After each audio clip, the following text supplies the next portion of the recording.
నమస్కారం వార్తలకు స్వాగతం. ముందుగా ముఖ్యాంశాలు.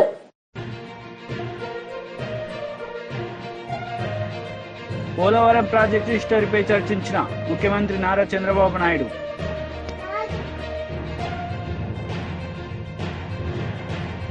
రానున్న 4 ఏళ్లు తెలంగాణ సమగ్ర అభివృద్ధి కోసమే అహర్నిశలు పనిచేస్తాం. సీఎం రేవంత్ రెడ్డి వెల్లడి.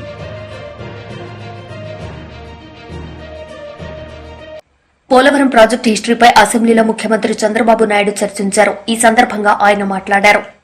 3 నదులు ప్రధానంగా మనం చూస్తే కృష్ణ, గోదావరి, వంశధార, పెన్నా ఉంది. కానీ చాలా వరకు నీళ్లు వచ్చే పరిస్థితి లేకుండా over a period of time ఉండే నీళ్లు కూడా గోదావరి అవన్నీ శ్రీశైలంకి వచ్చిన తర్వాత ఆ ప్రాబ్లం వచ్చే పరిస్థితికి వచ్చింది.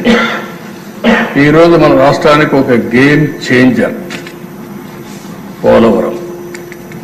నేను అందుకే అనేక సందర్భాలు చెప్పాను, పోలవరం ఆంధ్రప్రదేశ్ రాష్ట్రానికి ఒక జీవనాడి, ఒక వెన్నెముక. ఇది కానీ సమర్థవంతంగా కానీ మనం చేసుకోగలిగితే, అక్కడి నుంచి నదుల అనుసంధానం జరగగలిగితే ఈ రాష్ట్రంలో కరువుకు చెక్ పెట్టే పరిస్థితి వస్తుంది. కరువును నివారించగలిగితే బంగారం పండించే రైతాంగం ఉన్నారు, పెట్టుబడులు వస్తాయి, త్రాగునీటి సమస్య కూడా పరిష్కారం అవుతుంది. కొన్ని ప్రాంతాల్లో ఫ్లోరైడ్ నీళ్లుండి అనేక ఆరోగ్య సమస్యలు వస్తున్నాయి.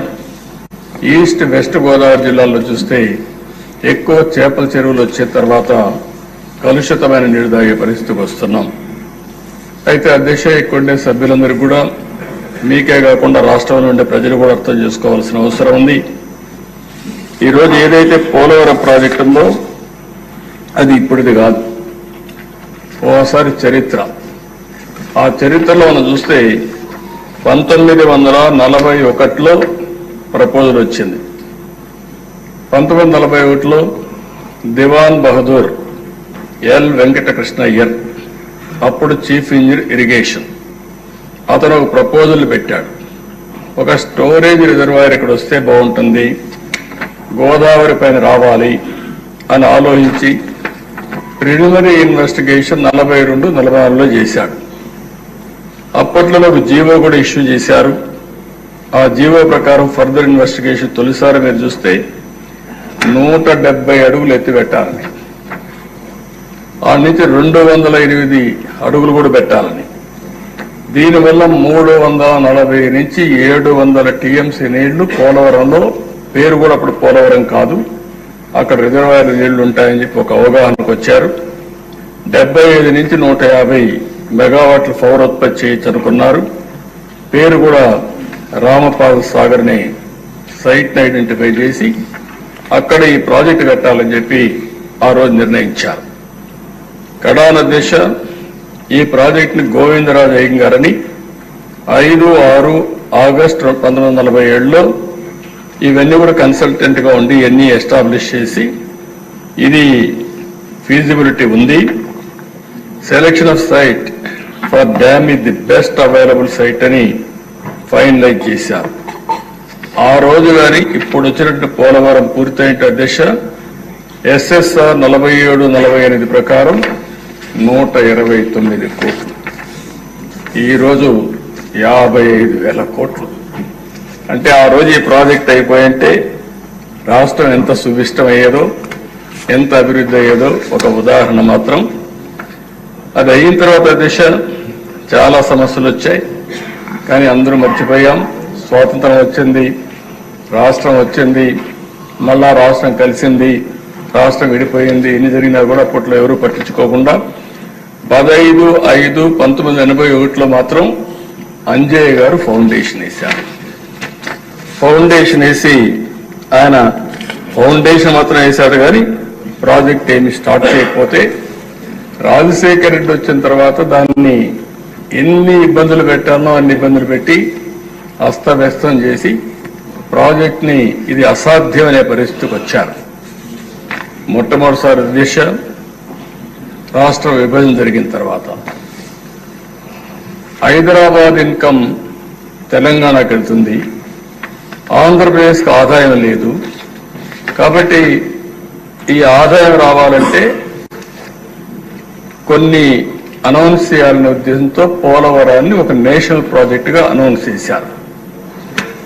ఈరోజు హైదరాబాద్ ఉంది అధ్యక్ష, నాలెడ్జ్ ఎకానమీకి చిరునామా. ఈరోజు దాన్ని ఒక ఆదర్శంగా చేశాం. అలాంటి రాష్ట్రానికి అక్కడ ఇచ్చినప్పుడు దీనివల్ల మనకు పూర్తిగా ఫలితాలు రాకపోయినా ఇక్కడి నుంచి శ్రద్ధ పెట్టాలనే ఉద్దేశంతోనే ఆ రోజు నేను ఒకటి ఆలోచించా. ఒకటి అమరావతి, రెండు పోలవరం. ఈ రెండు మనకు రెండు కళ్ళుగా తీసుకుపోవాలనే ఉద్దేశంతోనే రెంటిపైన కూడా శ్రద్ధ పెట్టాం. మూడోది ఆంధ్రప్రదేశ్కు ఉండే పెద్ద అవకాశం సీ కోస్ట్. పోర్ట్ లెడ్ ఎకానమీకి ముందుకు పోతే బ్రహ్మాండంగా అభివృద్ధి అవుతామనే ఉద్దేశంతో ఈ మూటిపైన కూడా దృష్టి పెట్టి ఒక పక్క పెట్టుబడులు, ఒక పక్క అమరావతి, ఇంకొక పక్క పోలవరం ద్వారా నదుల అనుసంధానానికి మనం ముందుకు పోయాము. రానున్న 4 ఏళ్ల తెలంగాణ సమగ్ర అభివృద్ది కోసమే అహర్నిశలు పనిచేస్తామని, ఎవరైనా కుట్రలు చేసి అడ్డుకోవాలని ప్రయత్నిస్తే జైలులో ఊచలు లెక్క పెట్టిస్తామని ముఖ్యమంత్రి రేవంత్ రెడ్డి హెచ్చరించారు. కాంగ్రెస్ పార్టీ రాష్టంలో అధికారం చేపట్టి ఏడాది పూర్తవుతున్న సందర్భంగా హన్మకొండలో నిర్వహించిన బహిరంగ సభలో సీఎం పాల్గొన్నారు. ఏడాది పాలనలో కాంగ్రెస్ సర్కార్ అభివృద్ది, సంక్షేమ పథకాల్ని వివరిస్తూనే బీఆర్ఎస్, బీజేపీని లక్ష్యంగా చేసుకుని తీవ్రస్థాయిలో మండిపడ్డారు. ఇందిరమ్మ రాజ్యంలో 1 కోటి మందిని మహిళలను కోటీశ్వరులుగా చేసే ప్రణాళికల్ని అమల్లోకి పెట్టామని తెలిపారు. ఈ రాష్ట్రంలో ఆర్థికంగా వాళ్ళు చేసిన అప్పులు 7 లక్షల కోట్లు. ఇవాళ ఈ రాష్ట్రంలో ప్రతి నెల వస్తున్న ఆదాయం, పాత్రికేయ మిత్రులారా రాసుకోండి, ప్రతి నెల ఈ రోజు తెలంగాణ రాష్ట్రంలో వస్తున్న ఆదాయం 18,500 కోట్లు.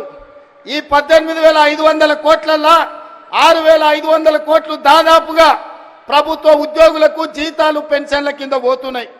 ఇంకొక 6,500 కోట్లు కేసీఆర్ చేసిన 7 లక్షల కోట్లకు అప్పు మిత్తి కింద కట్టడానికి పోతున్నాయి.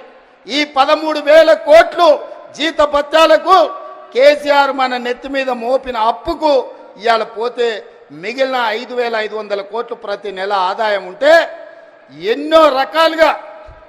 ఎన్నో రకాల ఇబ్బందులను ఎదుర్కొని కడుపు కట్టుకొని అవినీతిని నిర్మూలించి రూపాయి కూడబెట్టి ఇవాళ రైతు రుణమాఫీ చేస్తే మమ్మల్ని అభినందించడానికి నీ మనసు లేదు, కానీ ఈరోజు మమ్మల్ని శాపనార్థాలు పెట్టే ప్రయత్నం చేస్తున్నారు.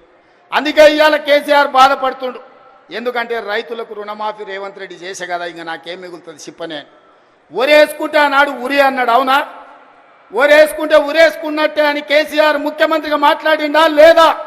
అలాంటి చంద్రశేఖర్ రావు ఆయన 150 ఎకరాల ఫామ్ హౌస్ లో ఒరేసుకుంటే ఆ వివరాలన్నీ బండారం బయట పెట్టి బండకేశాయల్లో కొట్టిన. ఇవాళ బాజాబ్తా తెలంగాణ సమాజం 66 లక్షల ఎకరాలల్లా 1,53,00,000 మెట్రిక్ టన్నుల వరి ధాన్యాన్ని స్వతంత్రం వచ్చినప్పటి నుంచి ఈ రోజు వరకు ఏ రాష్ట్రం, ఉమ్మడి రాష్ట్రం ఆంధ్రప్రదేశ్లో కూడా 23 జిల్లాలు ఉన్నప్పుడు కూడా ఇంత పంట రాలే. ప్రపంచ రికార్డు ఇవాళ తెలంగాణ రాష్ట్రం 66 లక్షల ఎకరాలలో 1,53,00,000 మెట్రిక్ టన్నుల వరి ధాన్యాన్ని పండిస్తే ఎంఎస్పీ ఇయ్యడమే కాదు, సన్న వడ్లకు 500 రూపాయల బోనస్ ఇచ్చి కొంటున్న రాష్ట్రం ఈ దేశంలోనే తెలంగాణ రాష్ట్రం ఉంది. రైతులను ఆదుకున్న ప్రభుత్వం ఇందిరమ్మ రాజ్యంలో ప్రజా ప్రభుత్వం అని నేను చెప్పదలుచుకున్నా. ఇవన్నీ కోల్పోయిన టాన్ కేసీఆర్ని అడుగుతున్నా, నీ దుఃఖమేందో, నీ బాధ ఏందో, నువ్వు చెప్పింది నిజమైతే రా అసెంబ్లీలోకి రా, చర్చ పెడదాం, తారీఖు నిర్ణయించు. చంద్రశేఖరరావు ఏ రోజు చెప్తావో, ఏ సమయం చెప్తావో ఆ రోజు అసెంబ్లీ పెడతా, రా. నువ్వు ఓడితే ఇంట్లో పోయి బంతవా? రాహుల్ గాంధీని చూసి సిగ్గు తెచ్చుకో. 3 సార్లు ఓడిపోయినా ప్రతిపక్ష ఉండి కన్యాకుమారి నుంచి కశ్మీర్ వరకు 150 రోజులు 4,000 కిలోమీటర్లు మండు టెండలో మంచు కొండలో పాదయాత్ర చేసి ప్రజలకు అందుబాటులో ఉన్నోడు అంటే బాధ్యతాయుతమైన ప్రతిపక్ష నాయకుడు. అధికారంలో ఉంటే దోసుకుంటా, ప్రతిపక్షంలో ఉంటే ఫామ్ హౌస్లో వండుకుంటా. ఇదా నీ విధానం? నిజంగానే ప్రజలు కష్టాలలో ఉంటే ఫామ్ హౌస్ల గాడిది పండ్లు దొమ్ముతున్నావా? రా ప్రజల్లోకి వచ్చి మాట్లాడు. ప్రతిపక్షంగా ఏం సూచన చేస్తావో చెయ్యి ప్రభుత్వానికి, మేము వినడానికి సిద్ధంగా ఉన్నాం. నువ్వు లేవనెత్తిన అంశాలు సహేతుకమైనవైతే సరిదిద్దడానికి సిద్ధంగా ఉన్నాం. నువ్వు రావు, ఆ చిల్లరగాళ్ళని ఇద్దరిని ఊరి మీదకి వదిలిండి అచ్చోసిన ఆంబూతులాగా. ఊర్లలో దేవుళ్ళకి వదులుతారు కదా దున్నపోతులని తెలుసు కదా, అది ఏడ చేనుల మేసి వచ్చినా ఏమనం. దేవరకు వదులుతాం కదా అచ్చోసిన వాటిని, దేవరకు వదిలే ఓ రోజు బలి ఇస్తారు. ఆ ఇద్దరిని అచ్చోసిన వాళ్ళలాగా ఊరి మీదకి వదిలి ఈరోజు ఏది పడితే అది మాట్లాడుతున్నారు. ఏమన్నా అర్థం పర్థం ఉందా ఒక్కసారి ఆలోచన చేయండి మిత్రులారా. ఇంకా ఆ పక్కన లావు మనగాళ్ళు లడాయిపోతే వెనకాల ముగ్గురు నూకుడు మనగాళ్ళంట. ఆయన కిషన్ రెడ్డి అనట ఆయన ఇంకొక ఆయన ఉన్నాడు. కేటీఆర్ ముందు రోజు మాట్లాడతాడు, రెండో రోజు కిషన్ రెడ్డి మాట్లాడతాడు. మనం గుజరాత్లో Sabarmati river development front Modi గారు అభివృద్ధి చేస్తే సప్పట్టు కొడతాడు. మా మోడీ చూడు గుజరాత్లో గొప్పగా చేసిండని. కానీ అదే Musi river development front Hyderabad నగరంలో ప్రపంచానికి ఆదర్శంగా ఉండేట్టుగా మనం చేద్దామంటే వద్దు, నేను అడ్డం పడుకుంటా అంటాడు. నేనన్నా నువ్వు మోడీ గులాంవా గుజరాత్ గులాంవా ఎందుకు అడ్డం పడుతున్నావని. సిగ్గు లేకుండా నేను మోడీ గులాంని అంటుండు ఆయన. నన్ను గ్రామాల్లో చెత్త సేకరణ నిర్వహణపై ప్రభుత్వం ప్రత్యేక దృష్టి సారించిందని ఉప ముఖ్యమంత్రి పవన్ కళ్యాణ్ అన్నారు. గ్రామాల్లో డంపింగ్ యార్డుల నిర్వహణపై శాసన మండలిలో చర్చ సందర్భంగా సభ్యులు అడిగిన ప్రశ్నలకు పవన్ కళ్యాణ్ సమాధానమిచ్చారు. అసలు మొత్తం మండల్ హెడ్ క్వార్టర్స్ గా ఉండి మెయిన్ ఈ డంపింగ్ యార్డ్స్ కి సంబంధించి ప్రతి గ్రామం నుండి ప్రత్యేకంగా కొన్ని బండ్లు పెట్టి చెత్తను సేకరణ. ఎందుకంటే కొన్నిసార్లు కొన్ని గ్రామాల్లో స్థలాల సేకరణ కొంచెం కష్టంగా, ఎందుకంటే కనీసం స్కూల్స్ కూడా సెంట్ భూమి లేని గ్రామ పంచాయతీలు ఉన్నాయి అధ్యక్ష. అందుకని ప్రత్యేకించి మేము ఆలోచిస్తుంది ఏంటంటే ప్రతి ఒక 10-12 గ్రామాలని ఒక ఉమ్మడిగా తీసుకొని వాటికి సంబంధించి ఒక కామన్ డంపింగ్ యార్డ్ని తీసుకొని ప్రతిపాదన చేస్తున్నాం అధ్యక్ష. దీన్ని కొద్ది రోజుల్లో మీకు దీని మీద ఒక సమగ్రమైన వివరాలు తెలియజేస్తాం. బట్ ఖచ్చితంగా ఈ సమస్యను గుర్తించాం. ఇది మనందరి బాధ్యత. Will take it forward. Question number 13502 deputy chief minister గారు.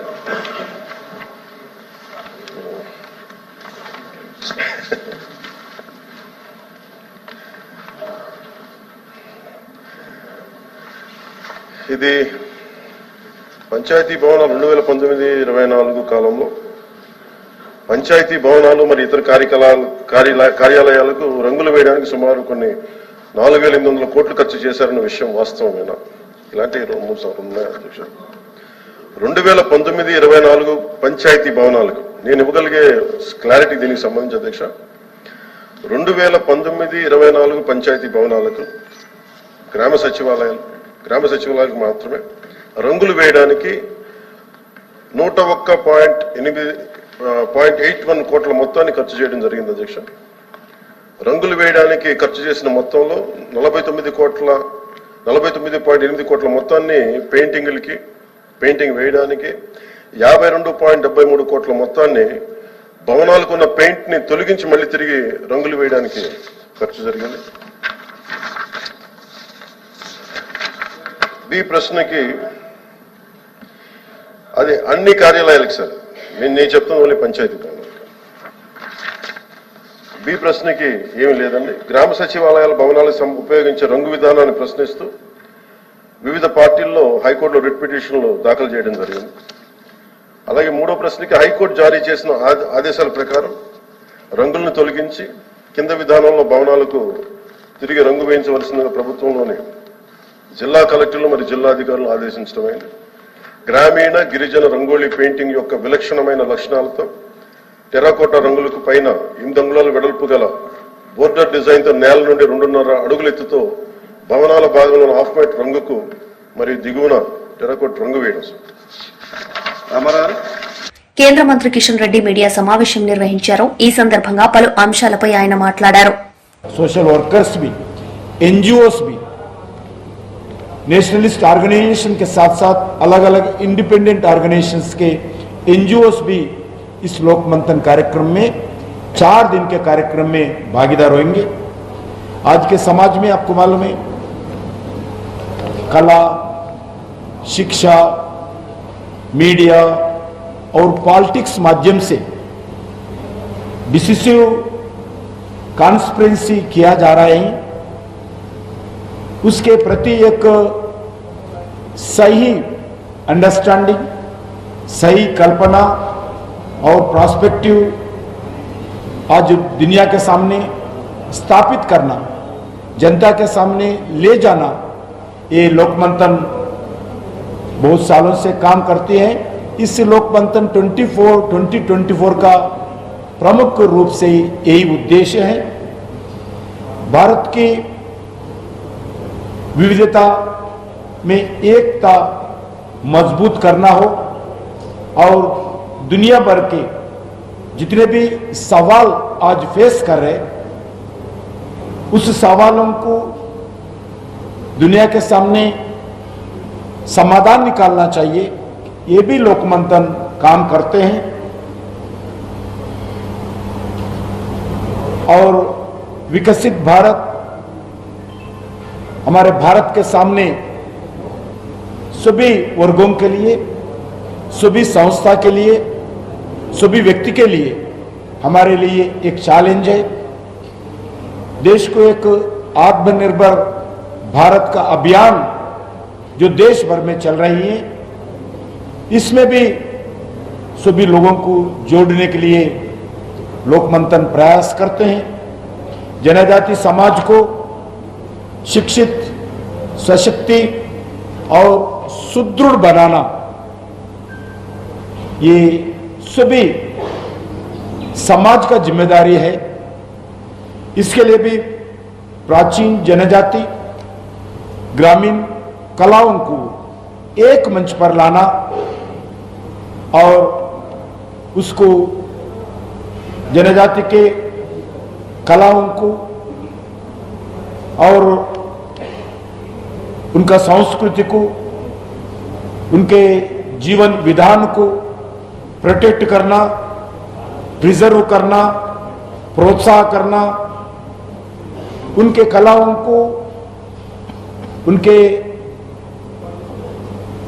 जो आर्टिजान्स को प्रॉपर प्लेटफॉर्म के द्वारा प्रोत्साहित करना, दुनिया के सामने लाना, ये भी लोकमंथन लगातार काम करते हैं।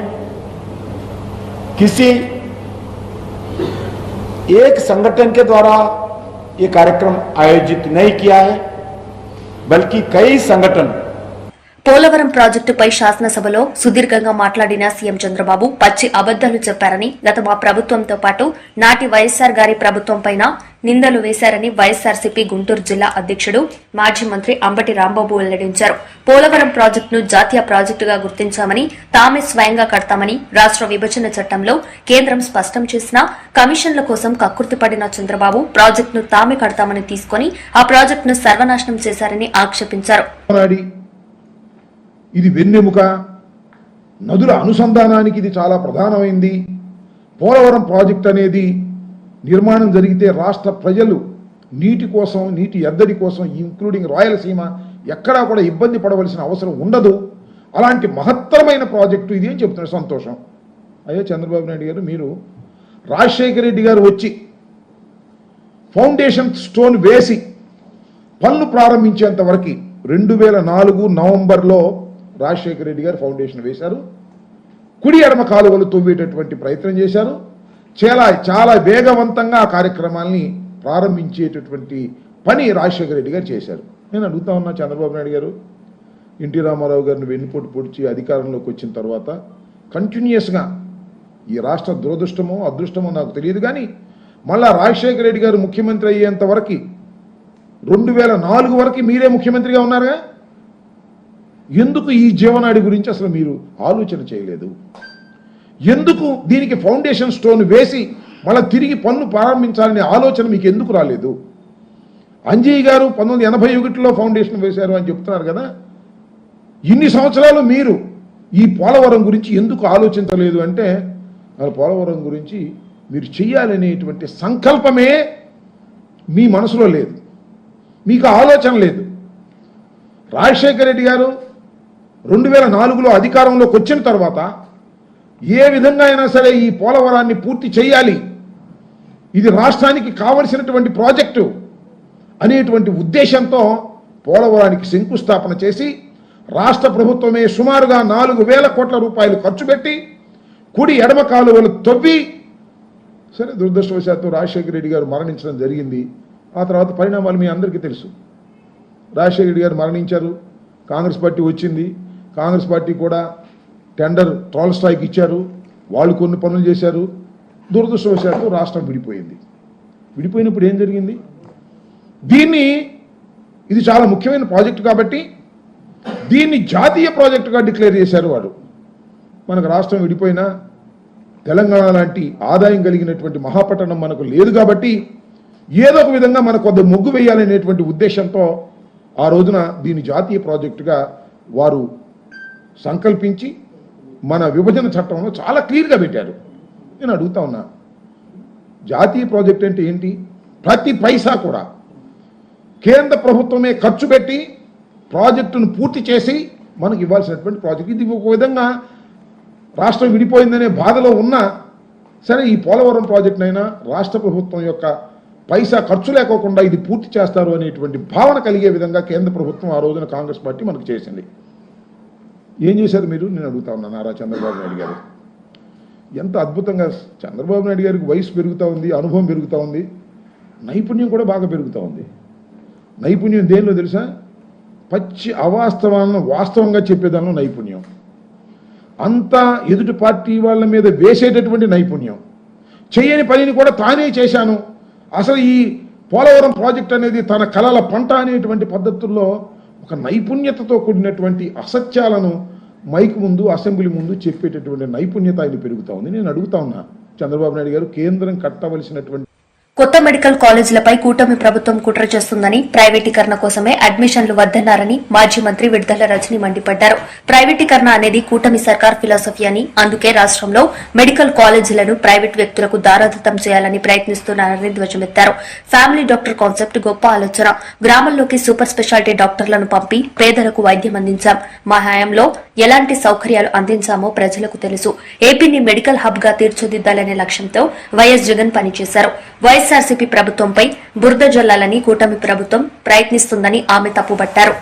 నిర్లక్ష్యం వహిస్తున్నటువంటి కూటమి ప్రభుత్వాన్ని మనం చూస్తా ఉన్నాము. ఇక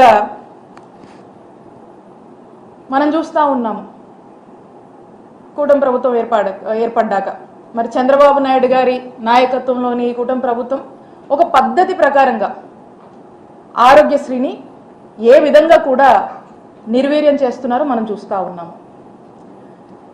ఆరోగ్యశ్రీ బదులు ఆరోగ్యశ్రీ అసలు అవసరమే లేదని, ఏవో ఇన్సూరెన్స్ స్కీమ్లని, ఏవో పాలసీలని ఒక పద్ధతి ప్రకారం మనం చూస్తున్నట్టయితే ఆరోగ్యశ్రీని అనారోగ్యశ్రీగా మార్చేస్తున్నారు. ఇక ఆరోగ్య ఆసారాన్ని ఏమాత్రం కూడా పట్టించుకోవట్లేదు, ఊసేలేదని చెప్పొచ్చు. ఇక నెట్వర్క్ హాస్పిటల్ల పరిస్థితికి వస్తే చెల్లించాల్సినటువంటి పెండింగ్ బిల్స్ ఏమాత్రం కూడా చెల్లించడం లేదు.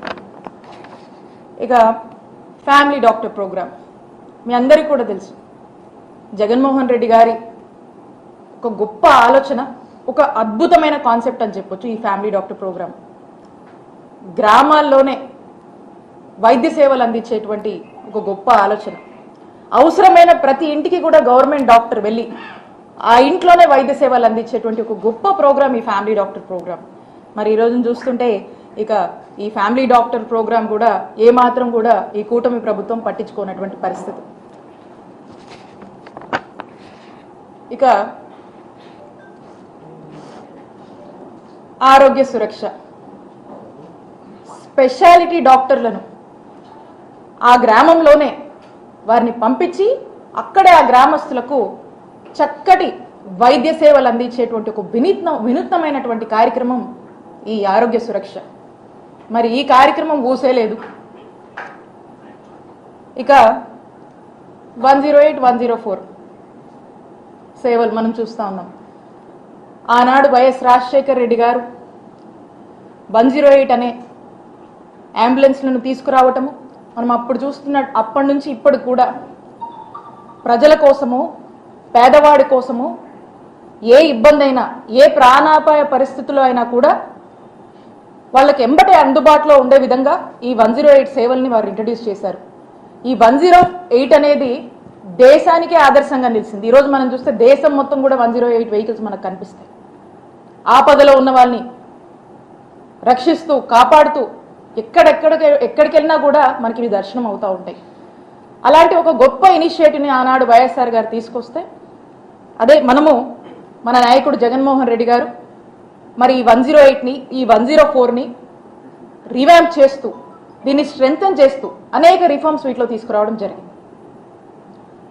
మనం చూసినట్టయితే ఈ 104 వెహికల్స్ని 976 కొత్త వాహనాలు మనం కొనుగోలు చేశాం. ఈ 108 అంబులెన్స్ చూస్తే 768 వరకు కూడా తీసుకెళ్ళాం. గతంలో మనం చూసినట్టయితే మనం అధికారంలోకి వచ్చే నాటికంటే అప్పటి టీడీపీ హయాంలో 531 ఉండేది. వీటిని మనం 768 వరకు కూడా పెంచాము. ఇవే కాకుండా ప్రత్యేకించి ట్రైబల్ ఏరియాస్ కోసం ప్రత్యేకించి 104, 108 వెహికల్స్ని కొనుగోలు చేసి అద్భుతమైన సేవలు ప్రత్యేకించి వారికి అందుబాటులోకి మనం తీసుకొచ్చాము. అంటే పేషెంట్ని ఒక గోల్డెన్ అవర్లో రక్షించుకోవాలనేటువంటి బాధ్యత జగన్మోహన్ రెడ్డి గారి ప్రభుత్వానికి ఉండింది కాబట్టి ఇవన్నీ కూడా మనం తీసుకొచ్చాము. ఇవి తీసుకురావడమే కాదు, చక్కగా వీటి యొక్క ఇంప్లిమెంటేషన్, వీటి కోసము ఎమర్జెన్సీ కాల్ సెంటర్స్, వీటిని మానిటర్ చేయడము, అండ్ ఇంతకుముందు లేనటువంటి అడ్వాన్స్మెంట్తో ఉన్నటువంటి వెహికల్స్ని మేము తీసుకొచ్చి, అలాగే ఇంతకు ముందు ఉన్నటువంటి వెహికల్స్ కూడా ఏదన్నా కండిషన్లు లేకపోతే మనకే ఎక్కడో రోడ్డు మీద ఎక్కడో ఆగిపోతున్నదో కాదు, మనమే వాటిని చెక్ చేసి వాటి కండిషన్ చెక్ చేసి మనమే కొన్ని తీసేసి మళ్ళీ మనమే కొన్ని కొత్తవి తీసుకొచ్చి దాంతోపాటు ఇంకా కూడా ప్రజలందరికీ ఎక్కడ కూడా అంతరాయం కలగకూడదు అని చెప్పి బ్రహ్మాండంగా ఇటు సేవలు ఉండాలి అని చెప్పి మరి మనం ఇవన్నీ కూడా తీసుకొచ్చి స్ట్రెంగ్తన్ చేసి మనం ముందుకు వెళ్తూ ఉంటే మరి మంత్రి గారు మాట్లాడుతూ ఉన్నారు ఏదో జరిగిపోయినట్టు, అసలు ఏదేదో అయిపోయినట్టు, అసలు మన జగన్ గారి హయాంలో అసలు ఏం బాగాలేదన్నట్టుగా మంత్రి గారు మాట్లాడుతూ ఉన్నారు. మరి మంత్రి గారు తెలిసి మాట్లాడుతున్నారు, తెలియ మాట్లాడుతున్నారు, నాకైతే అర్థం కావట్లా. మీ అందరికీ కూడా తెలుసు జగన్ గారి హయాంలో. వార్తలు ముగించే ముందు ముఖ్యాంశాలు మరోసారి. పోలవరం ప్రాజెక్టు హిస్టరీపై చర్చించిన ముఖ్యమంత్రి నారా చంద్రబాబు నాయుడు.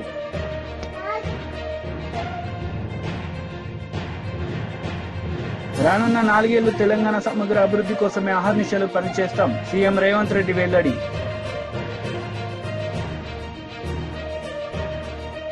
ఈ వార్తలు ఇంతటితో సమాప్తం. తిరిగి ప్రసారమయ్యే వార్తల్లో మళ్లీ కలుద్దాం. అంతవరకు సెలవు. నమస్తే.